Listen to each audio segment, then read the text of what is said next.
Welcome back to Teamsters Talk, and with myself, TC, and Adam Ochoa.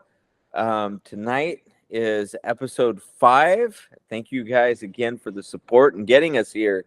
It's been an incredible journey. Thank you for coming on tonight, Adam. Hey, thank you for having me back.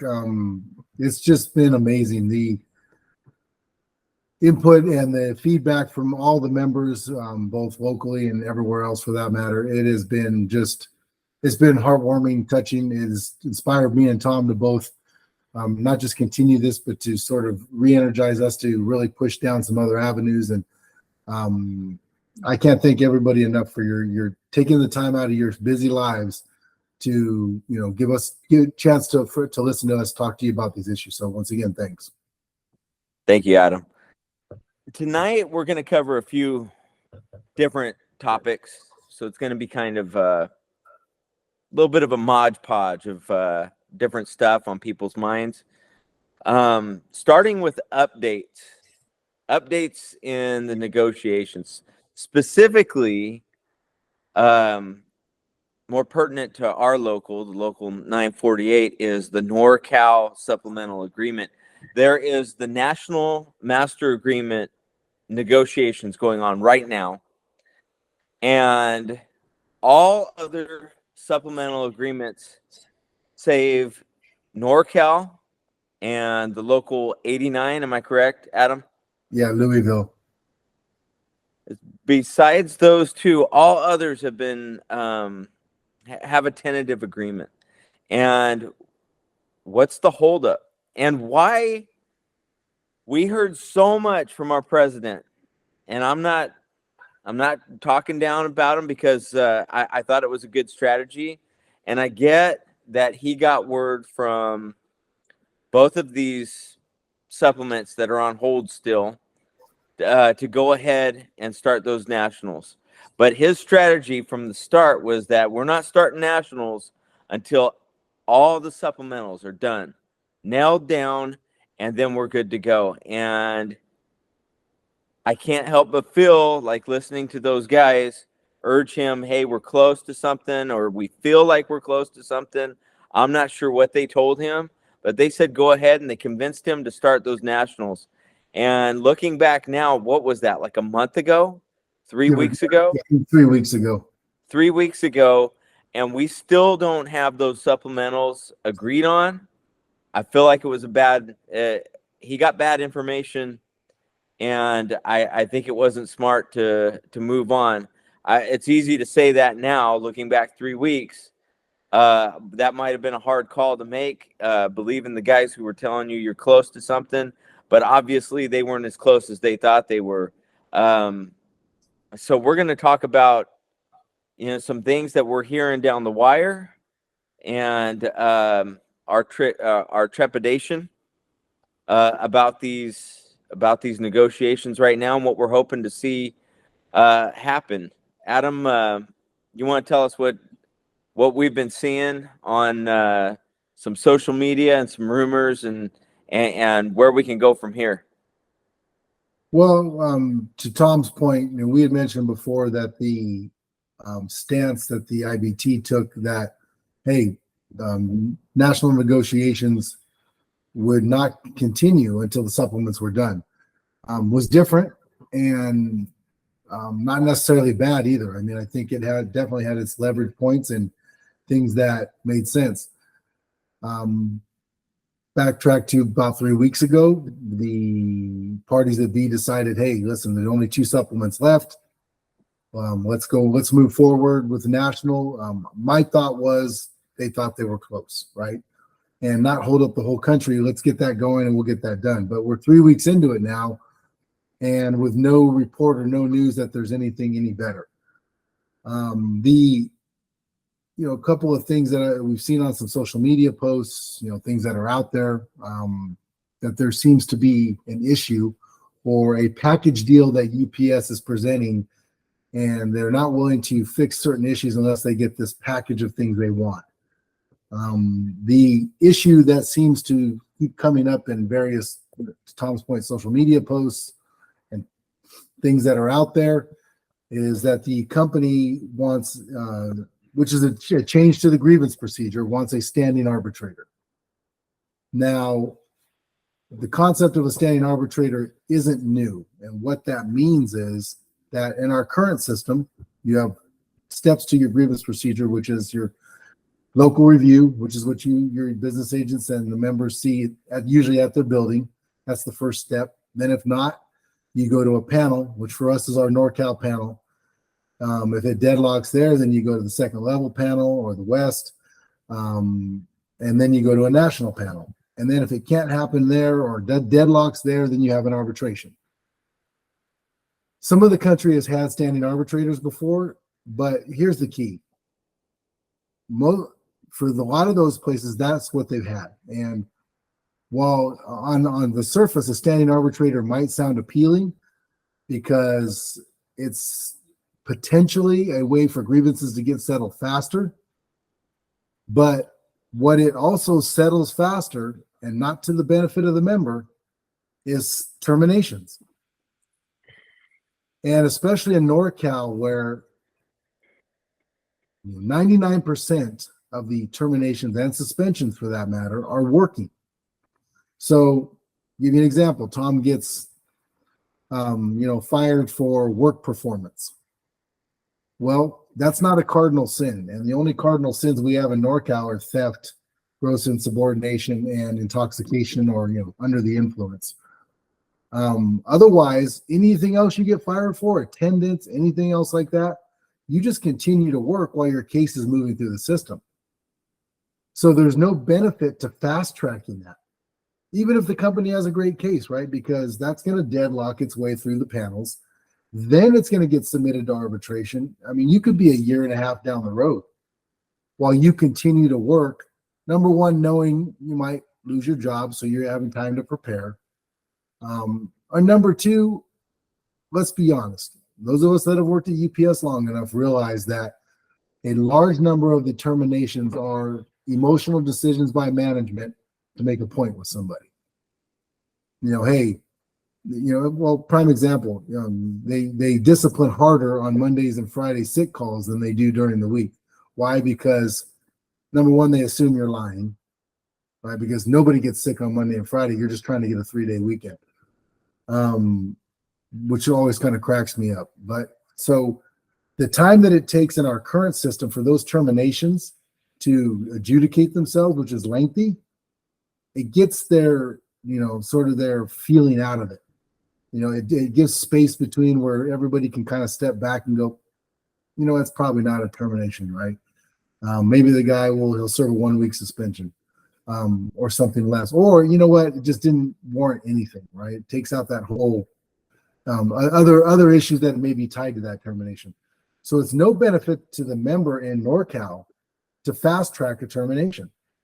None. And if you're out for a cardinal sin, which is the only time you wouldn't be working, even more so, because the longer you're out, it creates a need. And at some point in that 8 months to a year and a half, they become short-staffed, they need more drivers, they need more people. That incentivizes them, let's bring Tom back. Time served, bring him back. There's just no reason to fast track those. Now, other parts of the country that have more cardinal sin issues or stuff that is deemed cardinal sins, they may be sitting out for more additional things. So it may benefit them to have that standing arbitrator. Even then, I'm still not really sold on it, but it's just not a good thing for NorCal. And here's another issue, just as big. And UPS is not the first one to try this.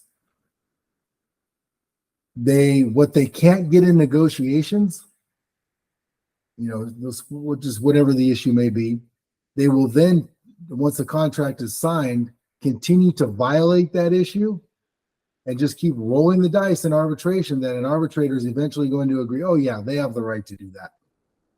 Or yeah, their company's right, they can do that. And what they couldn't get in negotiations, they now just got an arbitrator to just give it to them for free.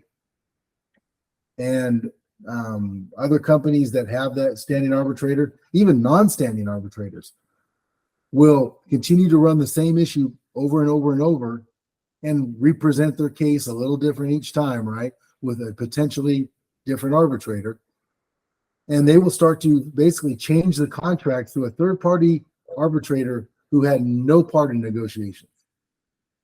He had no part. He's just looking at that, interpreting what he thinks the language meant. Well, the parties are sitting right there. And if the parties can't come to an agreement, then that's unfortunate. But we don't want a third party now basically being the person who just rapid fire is interpreting our contract over and over and over and over and over. And, the standing arbitrators get sold to members as, oh yeah, your grievances will get heard quicker. It all comes back to the merits, right? And if your case has merit and your union official is prepared, as they generally are, you're going to win your case. One of the things that I proposed when we had our contract proposals here at the local, your contract has deadlines. They have to respond at a certain time. They have to hear the case in a certain time.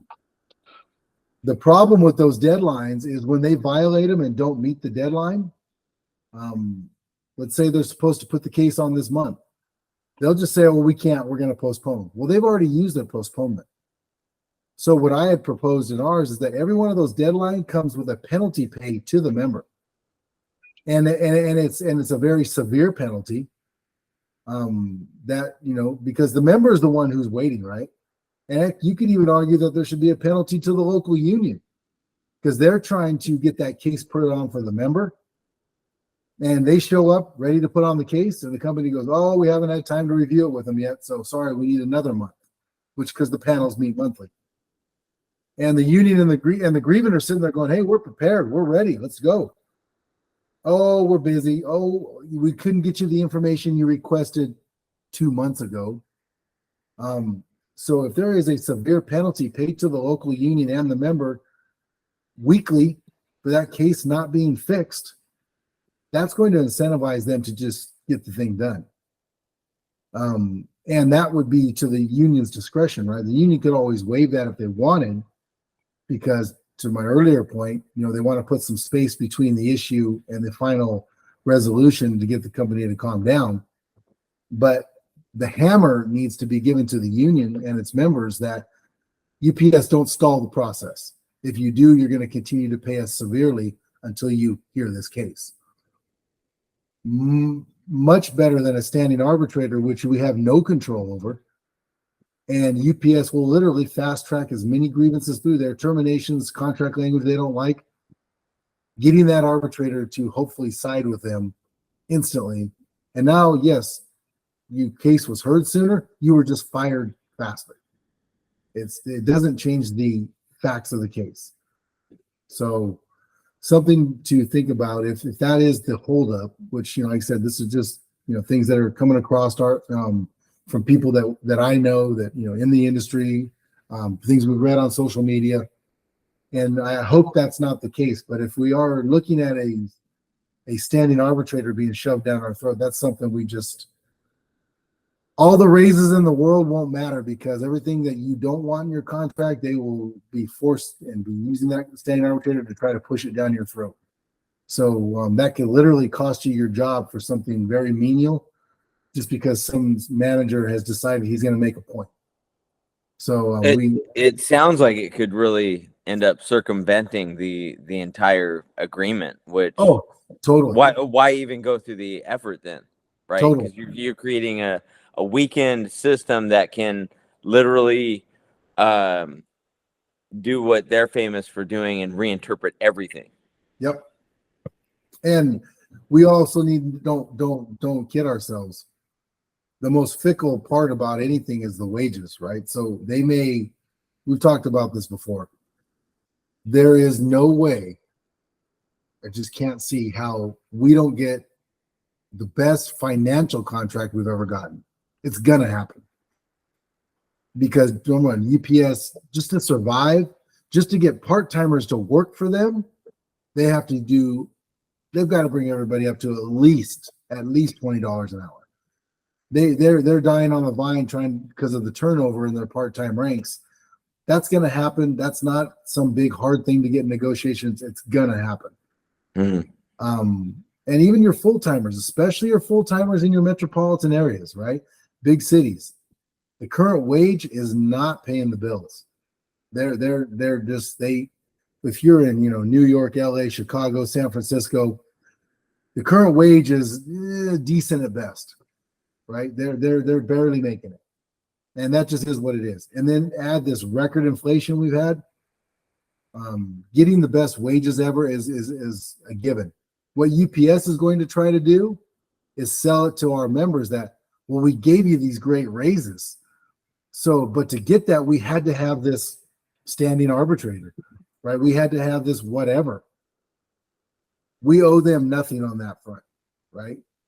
$13+ billion 2 years in a row says that we've done our job as members. That warrants the raises, not that they need some, basically, which is just a fast track to them getting what they want.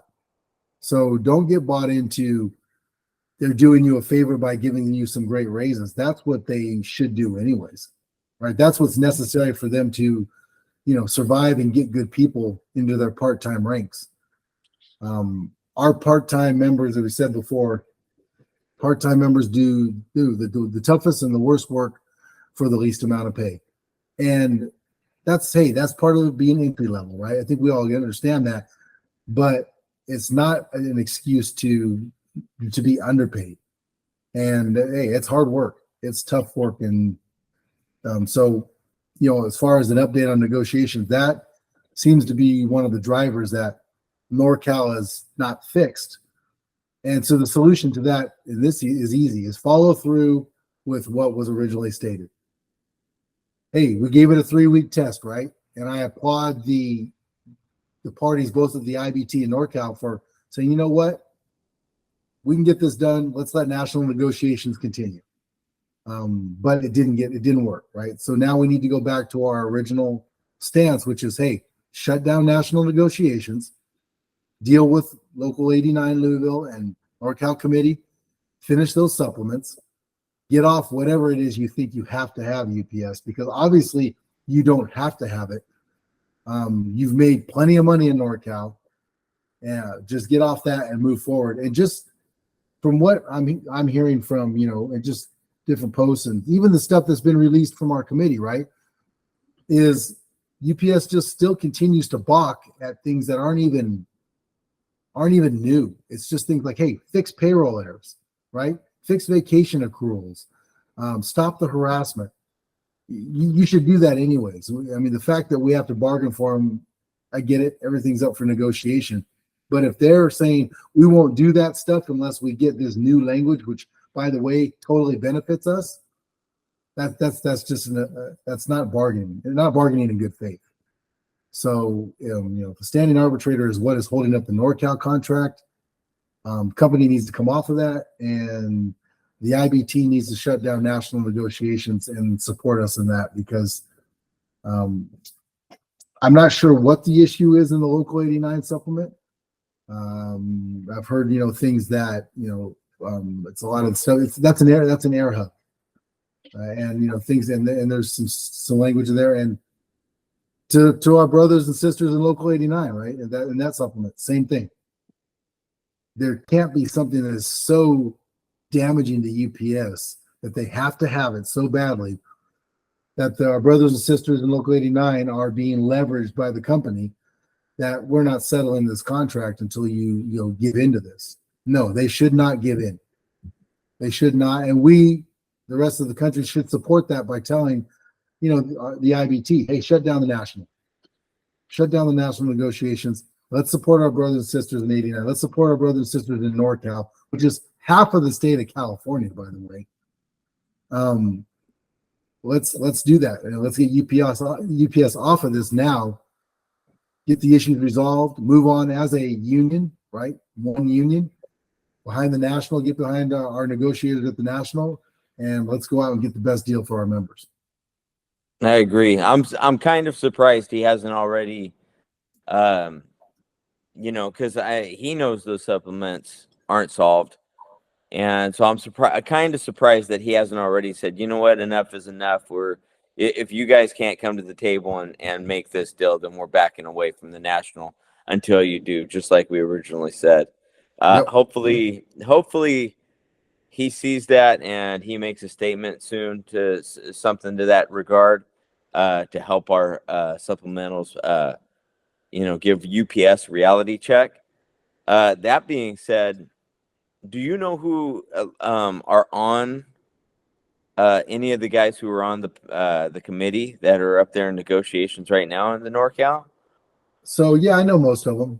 They're the ones that have traditionally been there for a while. There's a few new faces, but and they're all, most of them are very experienced. There is some new blood, but NorCal committee has a ton of experience on there. Several hundred years of experience probably. And so the fact that we're still holding out tells me that they're doing their job. Right. Great.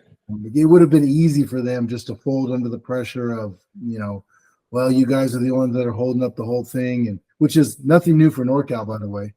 That's sort of been our history, but that's why we've had the best supplement, right? And we've had the support of the IBT in those issues. And it goes back all the way to Chuck Mack, who is our international vice president. Roma Lois after that, and so on and so on. NorCal has always, sort of been that renegade for the most part, but it's because we have issues and things to us that we believe, that we hold dear. In fact, almost every person on the NorCal committee has been adamant for years that we will not accept a standing arbitrator. Adamant. So if there is any, taste for going the other way now, that is a huge reversal of what those people have said in the past. That would be, I won't even get into the names, but anybody on that NorCal committee that's willing to accept a standing arbitrator, that would be a huge surprise to me, because they haven't just casually been against it. They've been against it for years, just adamantly. I mean, no way. And for the reasons, the reasons I spoke to earlier were the reasons I got from those committee members, from hearing them tell me that my whole life. And those reasons still hold true. So we just can't, if that is the issue, we can't go there. That's just not going to work for us. It's just not going to happen. So, well, I'm sure they're fighting it, and we'll continue to monitor that for sure, and keep the members posted on here as best we can. Anything else on that, Adam? Any more updates that you've heard? Not really at this point. We still have time, but that time is, compressing fast, right? Really fast. If we were off of whatever's holding up NorCal and we were all together as one union in national negotiations, pushing that single objective now of national negotiations, I would feel better. But the fact that we're still holding out, that's a trick or an attempt by the company to put leverage on NorCal. It is, right? Because they in their mind were going to believe that, well, the rest of their union members are going to be, hey, come on, just whatever it is, just agree to it, right? Or, well, we don't have that, so you should just agree to it anyways. You guys just have that, whatever, that's what might be considered special, but we've had it forever. So no, we shouldn't come off that if it's important to us. Just like our brothers and sisters in Local 89 shouldn't come off it if it's important to them. And we can't be duped into any pressure, even from our own organization, to agree to something that is damaging to us just because somebody else doesn't have it, right? That's my concern. Otherwise, haven't heard much more on that. We just can't get caught up in that, because the strategy will be, if it comes to we have to vote on that as part of our package. We got great raises. No, this isn't going to be a big deal. That will undermine us and our careers for the rest of our lives. And what's to stop UPS on the next contract from hardballing us to wage freezes. Then everything you got in this contract wage wise just disappeared, right? It just, now you're going back in the hole, but they still have that standing arbitrator, right? So a good point. Wages are always so fickle. Yeah, you got great ones this time. They can always hard bargain the other way the other time. And depending on what the climate of the membership is, what the economic climate is, the members may not be, in a position to leverage the company then. And they may, almost have to vote in for a wage freeze on the next contract because the company's in a massive depression. We wouldn't be in the position that we have never had more leverage than we do right now. Never. In my almost 30 years at UPS and twice at the bargaining table, everything. This is a dream scenario for our leaders to get just everything we want, no concessions. There's no reason to agree to anything that we are not comfortable with. So I agree. All right, so moving on to the next subject. So you were talking about, NorCal, we need the Teamsters as a whole to unify with us in order to help us maintain that leverage. It's that unity that strengthens the union as a whole. The union's been great for my career.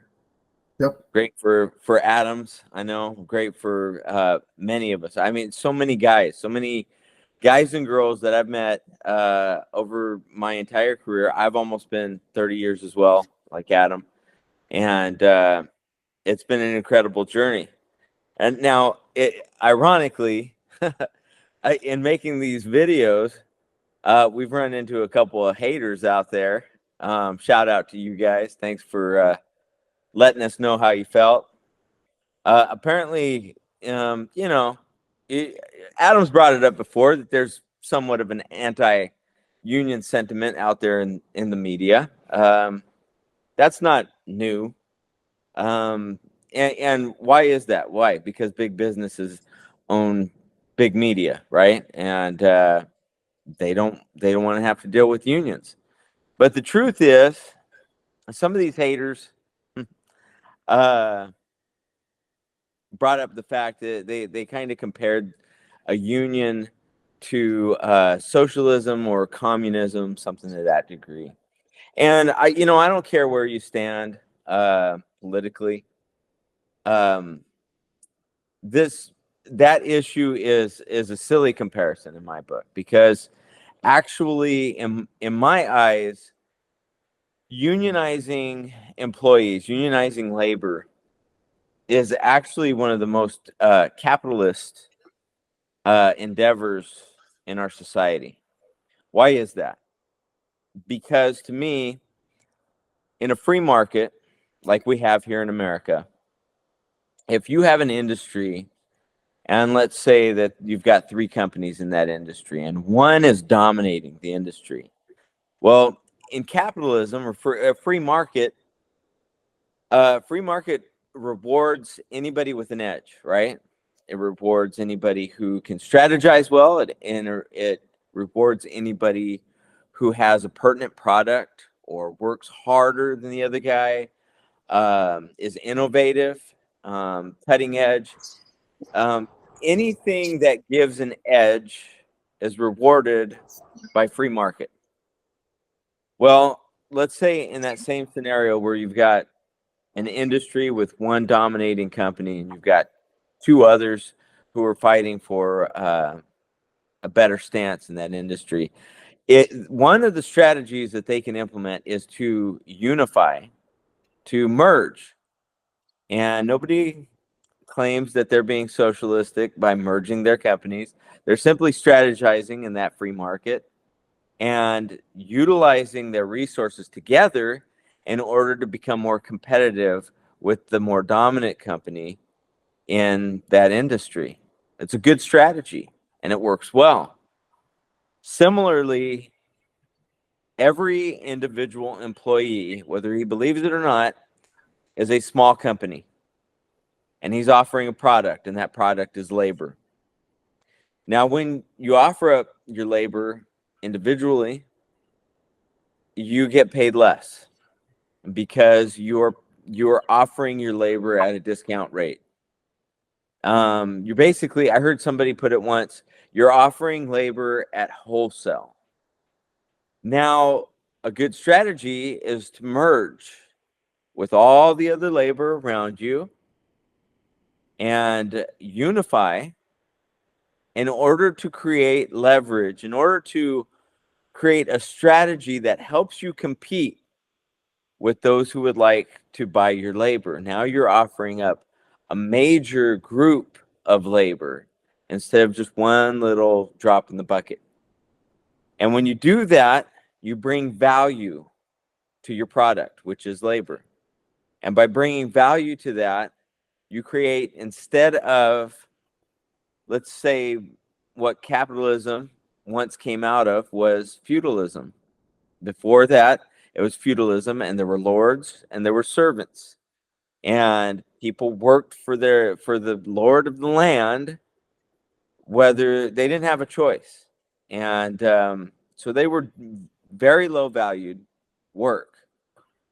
Capitalism or free market came after that, and the reason it was so successful and spread across the country, or across the world, was because it started to reward effort of the common workman. And so by unifying, which is the major component in a union, we have created, instead of a lord and a servant relationship with our bosses, with the corporate or company that we work for, we have created a partnership. And a partnership is valuable. A partnership, when you have a partnership with somebody, you can do great things because you get to work together, not work for one and the other try to dominate. You get to work together, and you create standards, you create good work ethics, you create a scenario that benefits both in a strong way. And I believe that we have that here at UPS, where I work, where Adam works, similar to what Adam and I have created with this channel. We have a partnership. We get to create a standard. We get to work together. And so a partnership, we keep the value of this partnership by remaining unified. Adam, talk to us about the importance of unity in the union as you see it.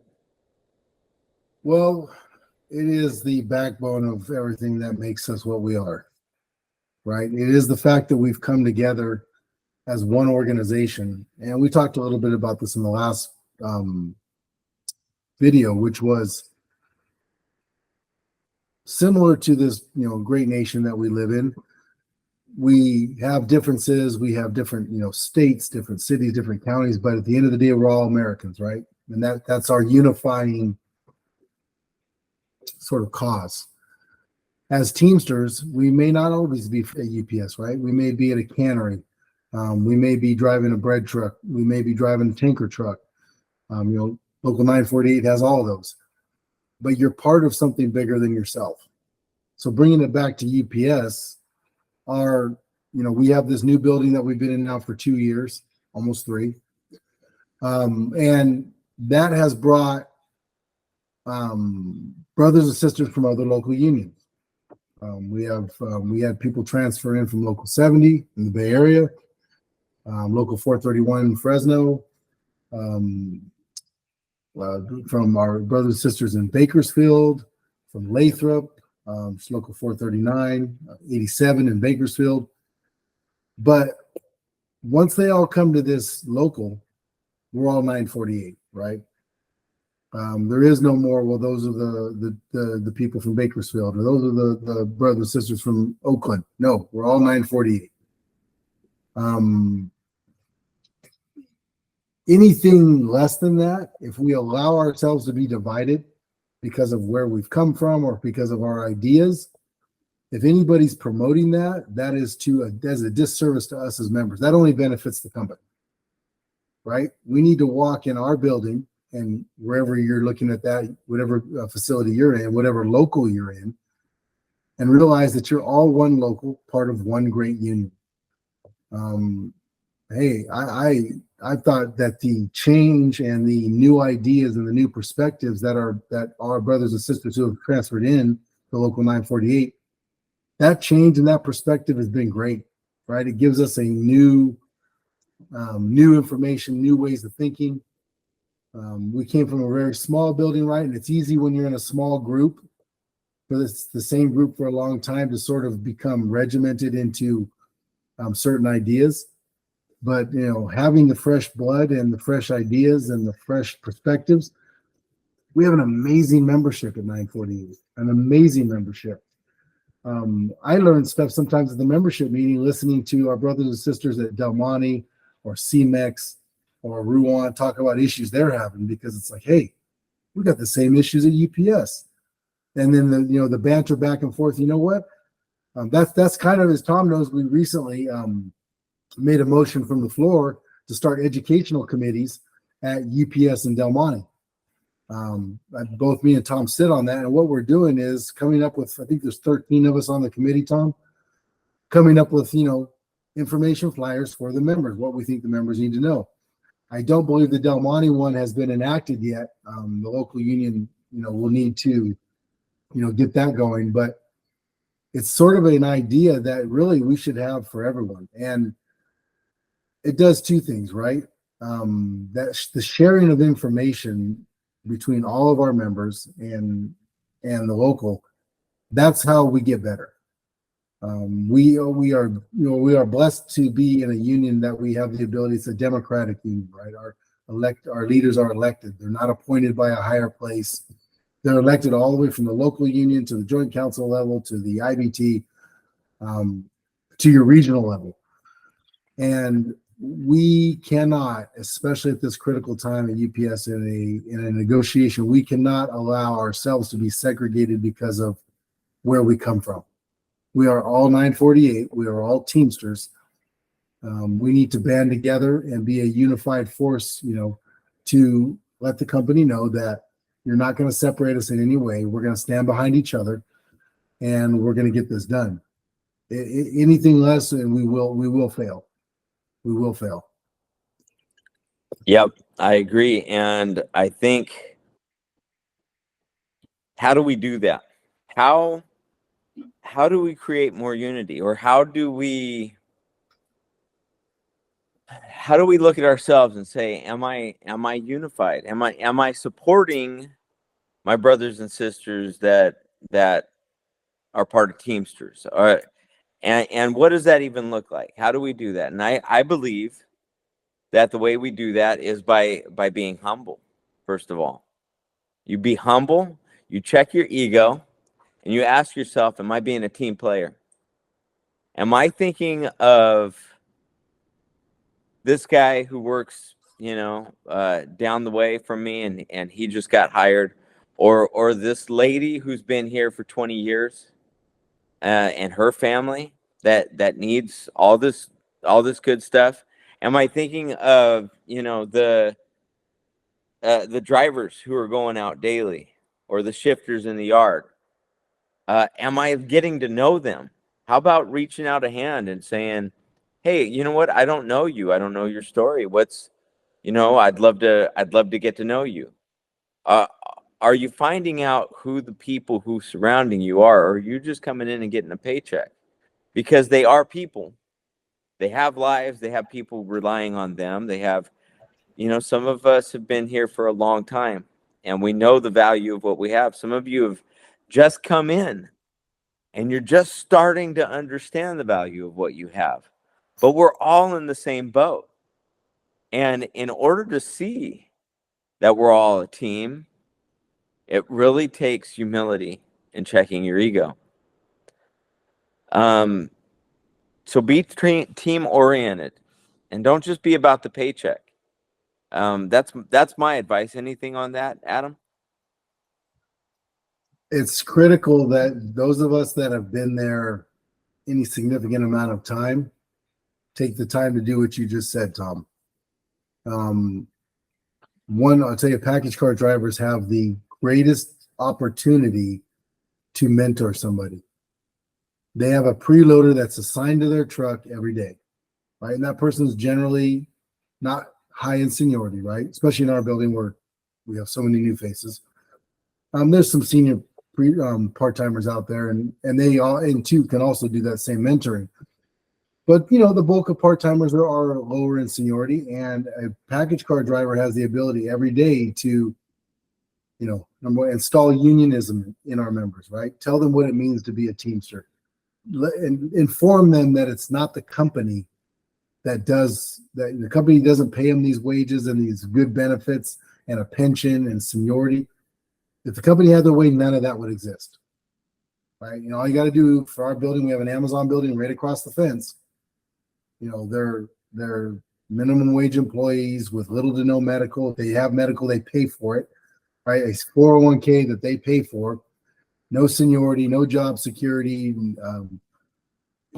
And they need to understand that, because if we're not talking to them, remember, the company always is. Right? The company's always telling them how much they love them. Here's a safety barbecue. Here's a free shirt. All that stuff, and they become, sort of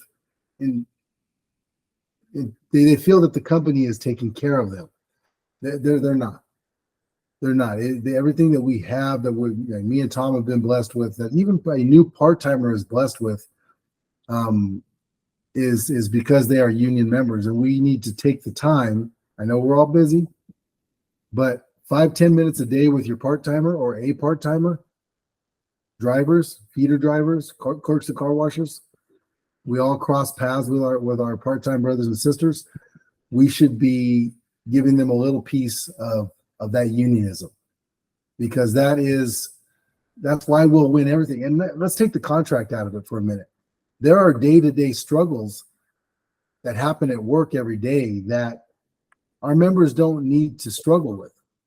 They need to be empowered to know their rights, right? If you teach a part-timer every day just one little piece of the contract, and get your contract out and show it to them in writing, right? Don't just tell them word of mouth, because it's easy for management to then go, oh, whatever he told you, he's just, he's lying.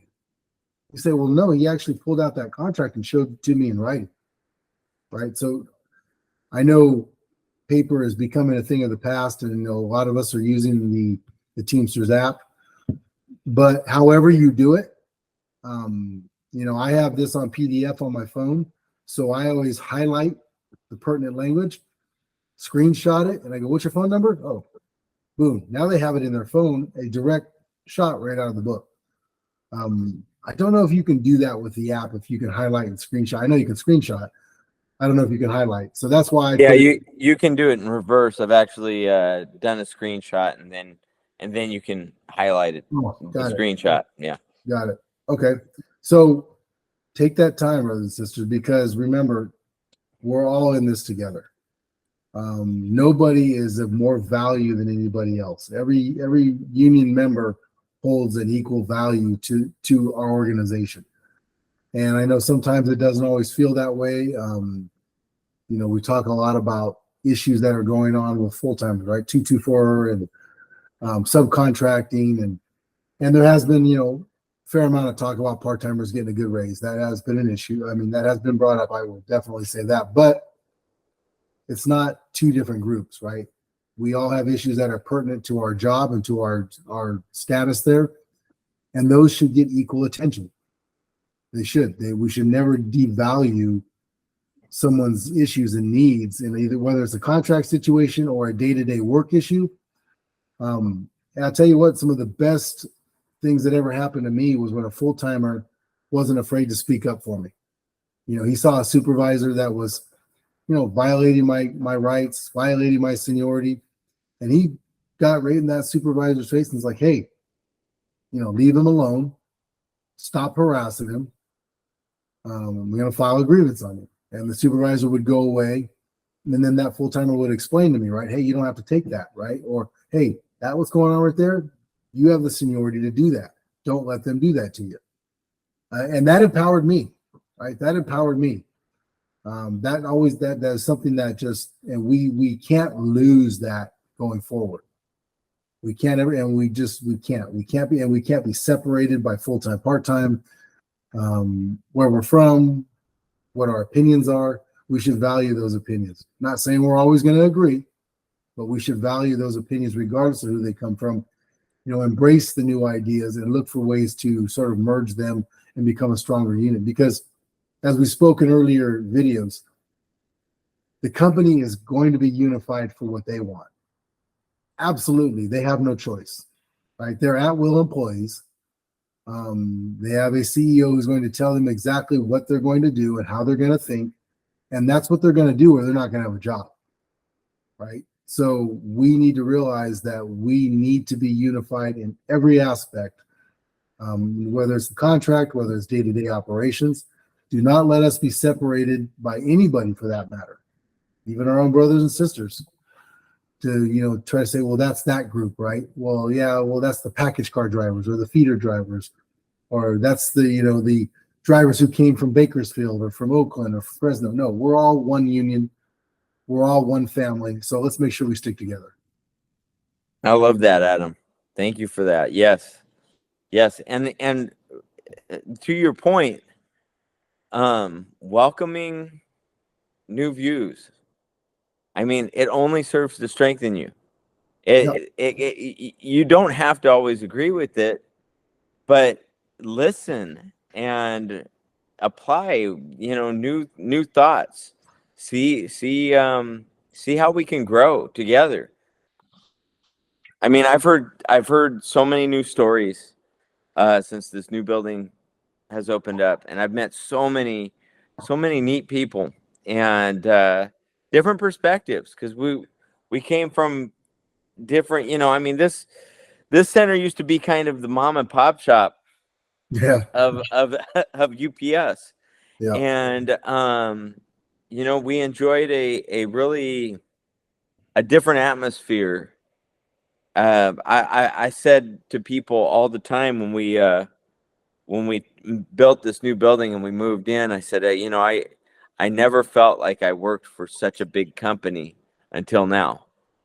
And but those guys, the other guys have come in from Fresno, like you were saying.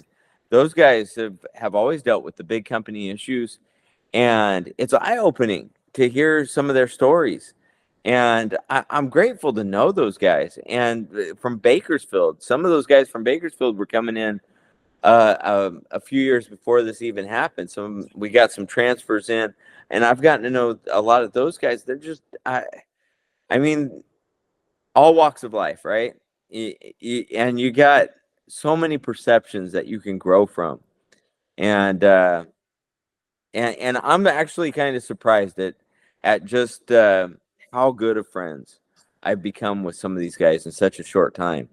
So all you gotta do is just like put it out of hand, start talking to people, get to know people, and treat them with respect, because you're gonna get to know some really neat individuals, and you're gonna grow as an individual yourself when you're willing to just listen outside of, speaking of people from different walks, different areas. UPS is not the only group in Teamsters. I'm not the only person in Teamsters. You're not. There's more to Teamsters than just what we know and hear about. For the international, I'm curious. For the international, what are some of the major companies? Do you know? Well, we've got some of them right here, Local 948, Del Monte Foods, right? I mean, all of us have grown up, going to the grocery store and, those peaches, right? Those peaches that are just like candy. The tomato products and those all come from right here, right? Our brothers and sisters in Hanford do all the tomato products. I believe that's Del Monte's last tomato plant in the country. And they shut one down in Pennsylvania a couple years ago. So the whole tomato operation is coming out of Hanford, California, Local 948. The peaches come out of the Modesto plant. I always tell people, you walk down the grocery aisle, and if you look at the products from not only our brothers and sisters at Del Monte, ConAgra Foods, Stanislaus Foods, they're the premium products on the shelf, right? They are. They're the best tasting, the best looking. Everything about them is just quality, and that comes from people doing. I always say I would love to take some of our members from other companies, right, and walk them through a cannery and see the amount of labor. You think it's hot in a UPS building, man, a cannery with boilers, cookers. I mean, it's, fast paced work, sorters. It's to watch something being created, right? Is something that I don't think we realize, right? We think everything just appears on the shelf, but no, it took hard, skilled labor from our brothers and sisters in the food processing division. Hey, we got Svenhard's Bakery out in Exeter, which now is a Central California Baking Company, but the Svenhard's name is still on the package. We all grew up with those little Danish. They come in like a 12-pack with a jelly in the middle. They've been around forever, right? They're like, you better not eat one because you're going to eat multiple. They're made right there in Exeter, California. And what else? Our bread delivery guys. Like, they used to be multiple companies. Most of that's now under Bimbo. They deliver that bread, right? It's baked at Teamster facilities throughout the state. It's our brothers and sisters at Rouen and Tulare. And they have other terminals too in other places, but our main hub is in Tulare. They haul, the majority of the milk. They even haul some juice, stuff like that up and down the valley. So that all those dairy products that you're getting, that milk, probably was hauled by a Teamster driver out of 948, at least here in the valley. Our uniform companies, Mission Linen, to name one of them, they Airmark. Those you see them driving around delivering all those uniforms that come to our building, multiple buildings. If you're any restaurant you go to, all those linens, those dirty towels and everything it takes to keep your restaurants clean come from delivered, washed, taken care of by our brothers and sisters. So we, as union members, really need to seek out those brands, and they may be a little more expensive sometimes, but you're only supporting yourself, right? You buy something, I always look for the UPS shipping option. And sometimes the free option is, I don't even want to mention the other companies. I don't want to give them any credit. Is usually, it's one of these cut rate package companies, right? And hey, that free shipping, if you use that one, I'll pay the $5.99 to do the UPS option, right? I'll pay the extra money for the Del Monte peaches, for the ConAgra ketchup, whatever the issue is. To me, there's so many other things I can save money on in life. I'm going to support my union brothers and sisters and in every possible way I can, and buy those products and those services when they're available. Because, if you owned a company, say if you owned a Chevy dealership, would you go out and buy a Ford? No, it just wouldn't make any sense, right? So you need to support what's putting back into not just your company that you work at, but our union as a whole, because that makes our general executive board, the IBT, our joint council, our local unions, makes them stronger. It creates more membership, which creates more leverage. If we end up in a strike at UPS, and we've talked about this before, we're going to need those brothers and sisters, and we're going to need their support to keep our spirits up on that strike line, because, hey, a strike is not easy, right? It's stressful, but when you have people coming from outside your immediate work group that have the same support for you, that it's inspiring. It was inspiring in 97. Hopefully we don't have to be there this time, but hey, if we do, I'm more than sure that we will get the support from our brothers and sisters at those other companies, because that's what being a union is. You're not by yourself, right? You're part of something bigger than yourself. So I'm optimistic that the powers that be will make sure that happens, because it will take our local union reaching out to the rest of our members and saying, hey, we need your support. Come help us. I've always said, even before I worked at the local, that we have the greatest members, the hardest working people in every industry that they work in. And I stand by that no matter what. Well, we've seen it firsthand, and it's exciting to me to hear you talk about these other companies, because it feels like it really does feel like you're talking about like extended family. Yep. I mean, I can't help but care about these people automatically, and I can't help but being interested in like understanding what their situations are like. What those canneries. You said you've walked through those canneries. I've never walked through a cannery before. I can't imagine what that's like and what those people go through day in and day out, and in putting together you're right, those peaches are like candy. I just so good. So they do a great job. I gotta say, I'm very interested, in fact, in hearing some of their stories. So anybody out there who's listening from any of those industries, Adam and I, we've got a email set up for this channel called TeamstersTalk@gmail.com. And if you email us, we would love to hear your stories. We would love to maybe read some of those for you if you're a little worried about coming on. But if you're even bold enough and willing to come on, we'd love to hear some of those stories firsthand and share those with our brothers and sisters across the Teamsters universe, right? Into other companies, make us feel like we're part of something even bigger than we've ever really felt like before. As a UPSer, I can remember times when you hear about the other companies and they're out there, but sometimes it felt like it became a tug of war for the maybe for the attention of the local, because that you want the locals' attention, but this other company is pretty big too, and so on. But it's not like that at all. We all support each other. If we go to these meetings, we all meet each other, and we all put in our say. We get to it's like a family reunion. It literally could be if we all would go to these meetings more often and try to become more involved. You would get to meet people from all sorts of walks of life, all sorts of different companies with different experiences but similar.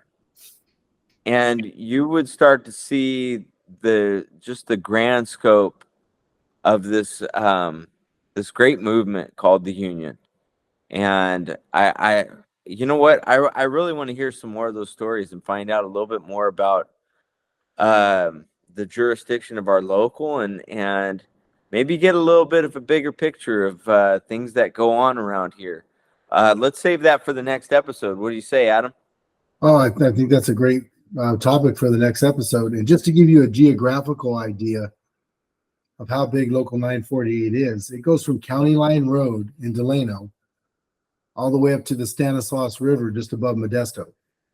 That's a couple hundred miles long, right?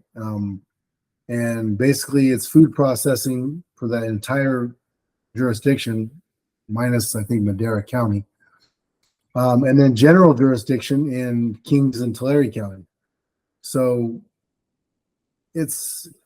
we are blessed to have the jurisdiction that we have, to have all the multiple industries. It gives us more diversity. That diversity always brings, better points of view, or more points of view, which gets us to a better resolution. That'd be a great next subject, Tom, let's talk about maybe some of that. And we'll continue to do the UPS updates at the beginning of every video, because I know that's on everyone's mind. Unfortunately, this time there just hasn't been many developments, right? We're 3 weeks later and we still aren't hearing anything, except that we're not settled. So we brought up a couple of topics today that have sort of been circling the internet. And that's sort of where we're at there. So part of that's another reason why we added this piece about unity. not just at the UPS facility, but local wide, because that's every fight that's coming down the pipe. And there's things we don't even know that are coming, right? That next year, the year after, we need to be prepared. And the only thing that we can guarantee is that we're together. So let's make sure we do that. Thank you, Adam. Thank you again. It's just blowing my mind. I had no idea the magnitude and the scope of impact that this would have nationwide. We're speaking of local issues, but some of these topics are universal, and national interest has been incredible. I'm really humbled by the surge of support from everyone coming on, supporting our channel, all the words of encouragement that we run into daily where we work, and even some of the comments. 90% of the comments have been incredible, either suggestions, questions about our opinions of certain matters, all the way down to just a pat on the back. Hey, good job, guys. Thanks for doing this. Yeah, we're going to continue doing this, and for who knows how long, but we see that it is helping with our very topic today of unity. It's helping to unify. It's helping to keep us all together, keep us all reminded that we're not alone in this, and that this is a big group of people who can reach out and care for each other. And so this is our way of reaching out and caring for you guys. So we're not going to give that up. And thank you again, Adam, for coming on and sharing your wealth of knowledge and information and wisdom. I feel blessed to have you as a friend, and the ability to just download your brain and all, because you have so much information, and it's so beneficial to have access to everything that you understand about the inner workings of the union, and how it all works together in an overview as well. Hey, speaking to new ideas, this whole podcast was Tom's idea.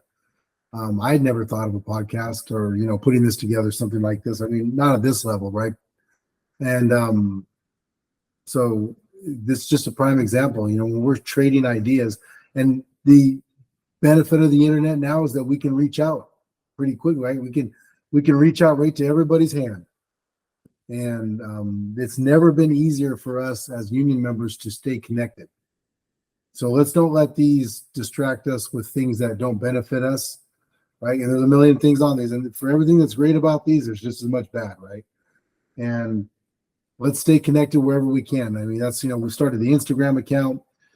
We do have a Facebook page. We're kind of working with that a little bit, but because we can't title it the way we want, it's under my name. We're trying to figure out a way to get the title right. But there's just so many avenues. Tom mentioned the email. You can always go on these YouTube videos and comment even well after the video, because we do continue to follow the comments.